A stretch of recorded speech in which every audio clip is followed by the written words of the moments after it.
Donc ici, vous avez l'examen de l'année passée et la différence entre un examen et un test, c'est uniquement la façon avec laquelle vous allez répondre. Pour un examen, vous devez répondre sur la copie. Par contre, pour un test, vous devez travailler sur la machine et réaliser le travail demandé.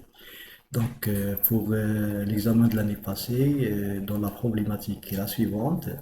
Il s'agit d'une élection présidentielle où quatre candidats sont présentés, ainsi que 2537 bureaux de vote sont mis en place pour assurer le bon déroulement de cette opération. Chaque bureau dispose d'une liste d'électeurs déjà inscrits et contrôlés contenant les informations suivantes: le code de l'électeur, le nom, prénom, la date de naissance et une information pertinente intitulée à voter qui indique est-ce que l'électeur a voté ou non. Bien sûr, le remplissage de cette case-là se fait le jour de l'élection. Donc, si vous avez une valeur de 1, ça veut dire que l'électeur il a voté, et si vous avez 0, pour un électeur qui n'a pas voté. Vous pouvez consulter les tables suivantes: bureau de vote numéro 2131 et le bureau de vote 2135 de la figure suivante.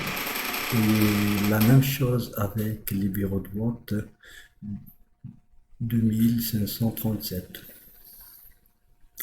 Les résultats de cette élection au niveau de chaque bureau sont récoltés sous forme d'une table nommée résulte-bureau de vote numéro I, sachant que le I varie de 1 jusqu'à nombre de votes 2537, où il représente le numéro du bureau, et chaque ligne de cette table contient le numéro d'un bulletin qui est quelconque. On ne sait pas ce bulletin appartient à quel électeur, et le numéro de candidat sélectionné par le propriétaire de ce dernier. Voir les tables, résultat, bureau de vote, numéro 2134 et la table, résultat, bureau de vote, numéro 2135. Donc ici, cette table-là, elle représente le bureau de vote numéro 2134. Donc ici, c'est un code pour identifier les électeurs: le prénom, le nom et prénom, sa date de naissance. Comme vous savez, la date de naissance de une date de naissance ou une date d'une manière générale dans une table, ça c'est représenté par un entier. Et puis, est-ce qu'il a voté ou non? La même chose avec la table du bureau de vote numéro 2135, quand il y a les mêmes informations, sauf qu'il s'agit des électeurs différents. Et de l'autre côté, nous avons les résultats du bureau de vote, c'est-à-dire une fois qu'on a terminé avec l'opération, les résultats seront chargés dans cette table-là. Donc pour le bureau de vote numéro 2134, nous avons les différents bulletins. Donc ici, vous avez le premier bulletin et le candidat, non, c'est pas le candidat, l'électeur a voté pour le candidat numéro 4. Et le bulletin de vote numéro 4 a voté pour le candidat numéro 1, et etc. Donc la même chose avec le reste des résultats du bureau de vote. Ici, vous avez trois individus, trois électeurs. Le premier bulletin a voté pour le candidat numéro 2, le troisième bulletin a voté pour le candidat numéro 3 et le dernier a voté pour le candidat numéro 4. Et enfin, le total qui contient les résultats de ce bureau de vote et les résultats de ce bureau de vote sont donnés dans cette table que vous allez créer. Maintenant, pour le travail demandé quand il s'agit d'un examen, il consiste à donner le code SAS nécessaire permettant de créer votre bibliothèque permanente qui sera nommée Vote 2019 et dans ton répertoire. Pour rappeler, la commande qui vous permet de créer une bibliothèque permanente, c'est libname, le nom de la bibliothèque, suivi par l'emplacement physique de cette bibliothèque. Ici, je viens d'indiquer que vous devez créer votre bibliothèque dans le répertoire D, un répertoire qui porte le numéro de votre groupe. Vous pouvez mettre G1, J2, J3, le groupe 1, groupe 2, groupe 3. Et dedans, vous avez le nom et le prénom de chaque étudiant. Donc, il suffit de mettre libname.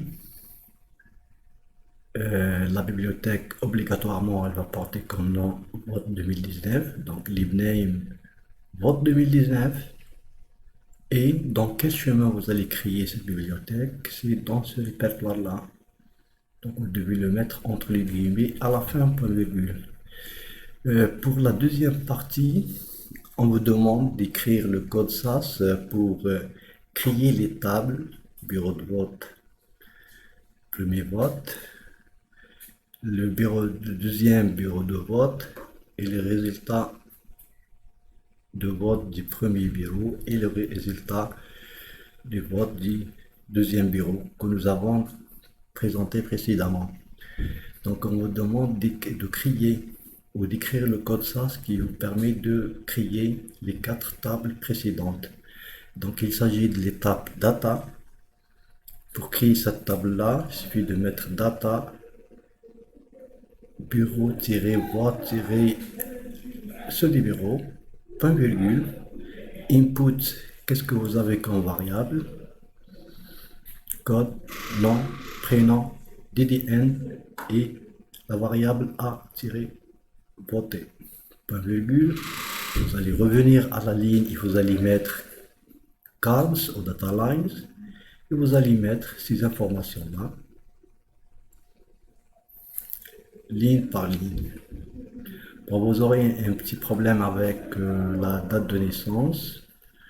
On ne sait pas il s'agit de quelle date. Donc vous pouvez mettre des dates quelconques pour des électeurs à condition qu'ils dépassent 18 ans pour pouvoir participer à une élection. Et comme ça, à la fin, point virgule, RN, et on vient de répondre en écrivant le code qui vous permet de créer cette table-là. Pour la deuxième table, c'est presque la même chose avec celle-là. Vous pouvez utiliser copier-coller. Et la seule différence, ça sera à ce niveau-là. Pour la table suivante qui représente les résultats du bureau de vote d'un bureau quelconque, c'est de la même façon. Data, la table à créer sera nommée résultat bureau de vote numéro Canada, donc c'est des tirés de 8 entre c'est bon. Et qu'est-ce que vous avez comme variable? Donc input, numéro de bulletin et numéro de candidat. Point virgule, carte, si vous allez mettre ces 4 observations, point virgule, REN, et on a terminé avec la création de cette table. La même chose, vous allez le faire avec celle-là. Et on a terminé pour répondre à la question qui demande à écrire le code, ça, ce qui permet de créer les 4 tables précédentes. La question suivante, elle vous demande d'écrire le code SAS permettant de générer la table totale contenant les valeurs des bulletins de vote des deux tables précédentes qu'on vient de créer. Bon, la table à créer, c'est celle-là. Et comme vous le voyez, je viens de mettre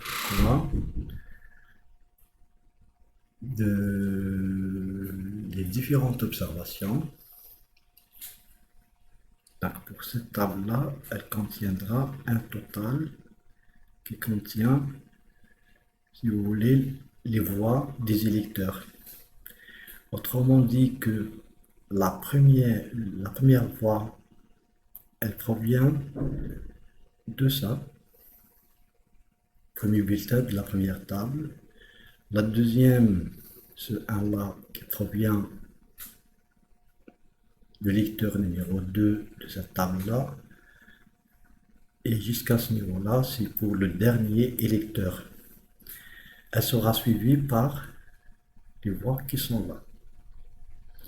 Et donc pour avoir ça, il suffit de faire une fusion en ajoutant des observations qui se trouvent dans cette table-là et cette table-là, mais en gardant quoi? En gardant uniquement le numéro du candidat.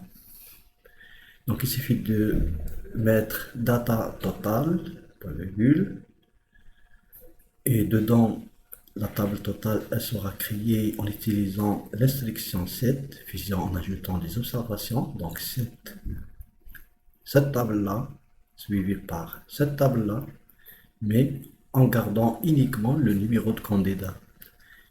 Donc pour garder uniquement le candidat, vous avez le choix d'utiliser entre keep ou drop.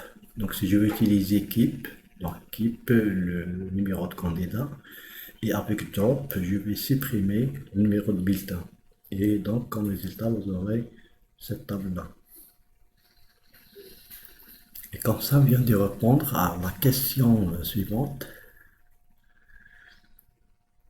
Et la question suivante, on suppose que la procédure, comme vous le savez, je pose une supposition, la procédure FREC, dont la syntaxe est la suivante. On va commencer par proc FREC, on n'a pas le choix. Data égale quoi?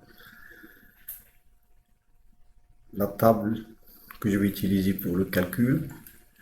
Je vais créer une table pour la variable var1 et output, le résultat sera enregistré dans la table SAS donnée ici. Donc elle vous permet de créer une table de fréquence pour la variable var1 et une variable, sachant que var1 est une variable de la table que je viens d'utiliser dans la table SAS en entrée. Et ce qui est demandé, ce sera d'écrire le code SAS qui vous permet de créer la table de fréquence suivante.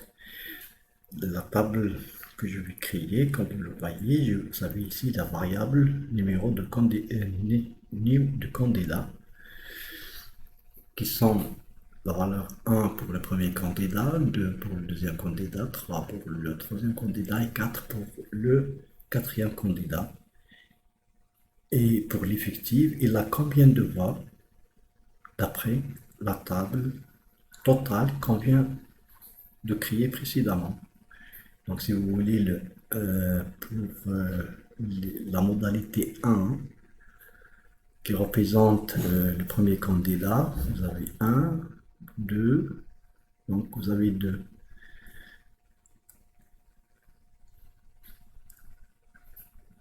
Donc il a 2 effectifs. Le deuxième candidat, il y en a 1, et etc. Comme ça, autrement dit, vous aurez le résultat au nombre d'effectifs pour chaque candidat. Il suffit de les classifier, voir est-ce que ça nécessite un deuxième tour ou non, etc.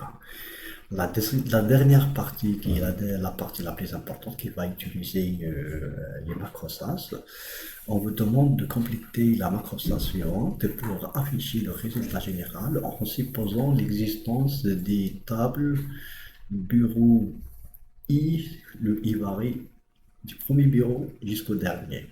Donc la macro à définir est la suivante.